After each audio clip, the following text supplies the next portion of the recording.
স্বতন্ত্র ইবতেদায়ী মাদ্রাসা জাতীয়করণের দাবি বাস্তবায়ন ও হামলাকারীদের বিচারে 24 ঘন্টার আলটিমেটাম দিয়েছে মাদ্রাসা শিক্ষক কর্মসূচি ফোরাম। না হলে কঠোর কর্মসূচির ঘোষণা দিয়েছেন তারা।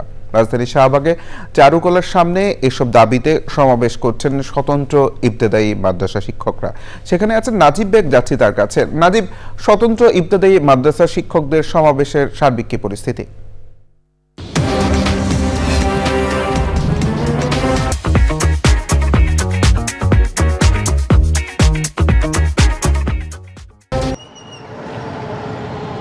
হৃদয়, আজকে এই স্বতন্ত্র ইবতেদায়ী মাদ্রাসা শিক্ষকদের আন্দোলনের নবম দিন।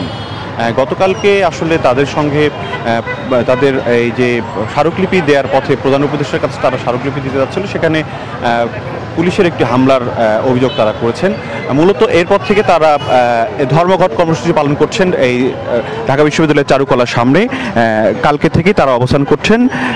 এখন মূলত একটু খানিকটা দুপুরের খাবারের একটু বিরতি ছিল, বিরতি শেষে আবার তাদের কর্মসূচিটি শুরু হবে। মূলত তারা যেটি বলছেন যে 24 ঘন্টার মধ্যে তাদের যে ইবতেদায়ী মাদ্রাসা আছে সেটিকে জাতীয়করণ করার দাবি তারা করছেন এবং সে সাথে পুলিশের হামলার সঙ্গে যারা জড়িত আছে তাদের বিচারের আওতায় আনার দাবি তারা করছে। মূলত বক্তারা যেটি বলছেন যে তারা সরকারের পক্ষ থেকে এখন পর্যন্ত সেই ধরনের কোনো আশ্বাস পাননি। তবে একটু আগে বেলা 1টার সময় এখানে রমনা জোনে যিনি ডিসি রয়েছেন, পুলিশের ডিসি রয়েছেন, তিনি আলোচনার জন্য এই প্রতিনিধি দলকে ডেকেছেন। তার সেখানে আলোচনা চলছে। আমরা আন্দোলনকারীদের একজনের সঙ্গে একটু কথা বলতে চাই। আজকে আমরা তো জানতে পেরেছি যে আপনাদের সঙ্গে পুলিশের একটি প্রতিনিধি দলের আলোচনা চলছে।